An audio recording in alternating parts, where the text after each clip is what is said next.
We suffer on account of many, many diseases. You think that your doctor has cure for all the diseases you have? Not possible.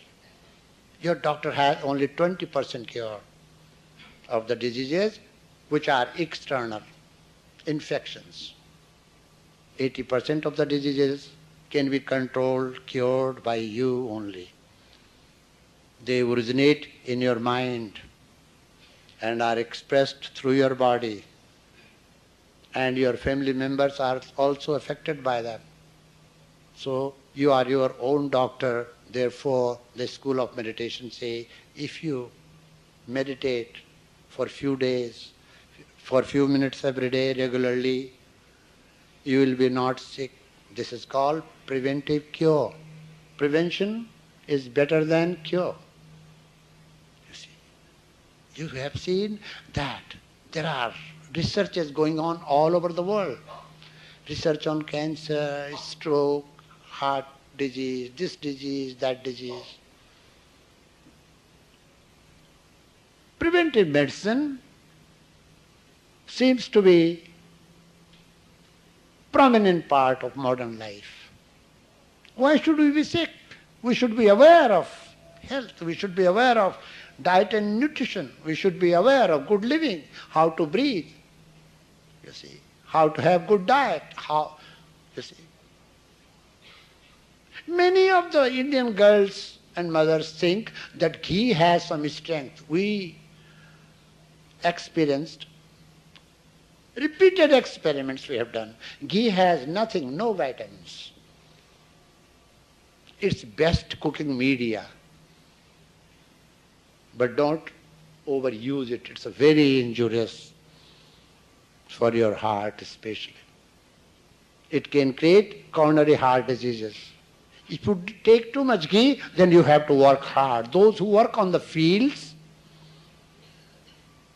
those who are in the army, they can use ghee and sugar. Others should not.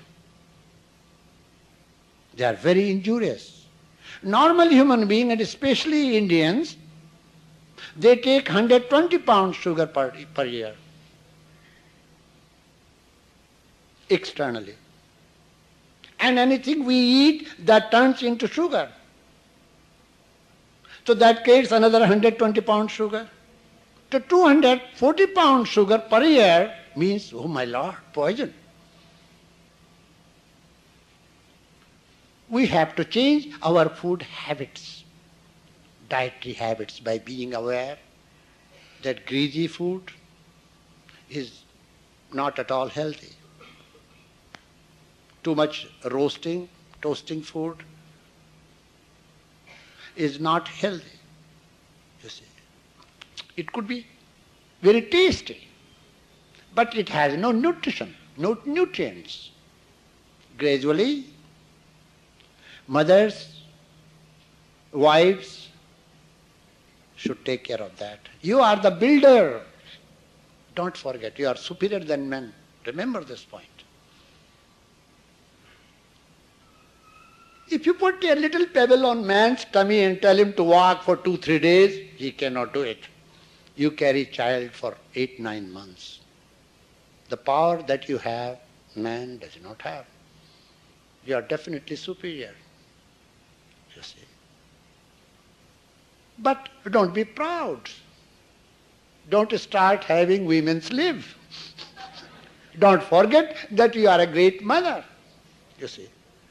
You are the first architect of this world. This architecture has come from your mind. When a woman became pregnant, she wanted shelter. She told her husband, I need a shelter for my child. So far we have been irresponsible. I will have a tender child. How can I look after my child? I need some shade. I need a home. And he started building a home. And gradually that thought became a school which is called School of Architecture.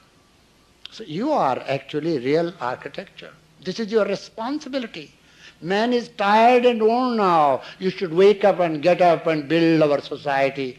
That which man could not do, you should learn to do it because you can do it. Children's education is totally in your hands. The seeds which are sown in the childhood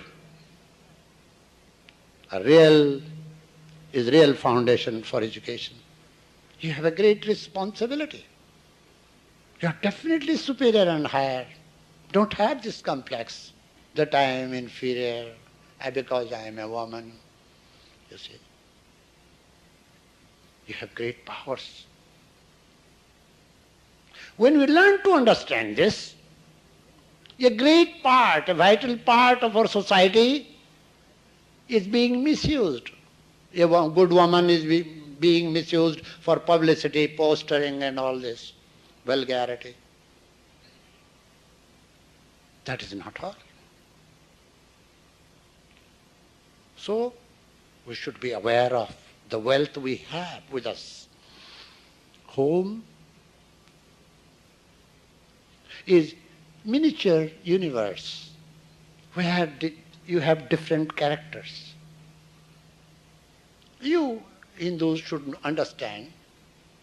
Have you seen a family of Shiva? See? It's a symbolic. Shiva has got deadly cobra on his neck. His son Ganesha has a mice. Is it possible for a snake to live with the mice or mice to live with the snake? Parvati has got tiger and Shiva has got a bull. So you see, a snake lives with the mice, bull lives with the tiger, man lives with the woman and woman lives with man. You see. Unity in diversity.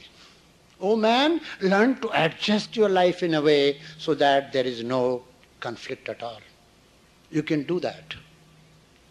Anything impossible can be made possible, provided you learn to understand life. So Shiva's family will tell you that there are disagreements, you see, disparities in life, yet our goal is to establish, to be aware of the unity beneath all these diversities. We can use a school of prayer for that by praying to the Lord within you. Second is a school of meditation. Modern man suffers on account of many unknown diseases. Researches are going on. But if we learn to understand something about preventive medicine, I think this will help us. I rarely speak in the temples, excuse me. I don't. Because for me, you all are temples. According to my philosophy, every human being is a temple. Which temple is higher than you? If I do not see God in you and then go to the temple and search for God there, I am not loyal to the Lord, I am not faithful to my Lord.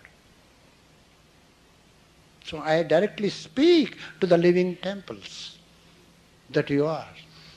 I always make you aware you are the greatest of all living temples.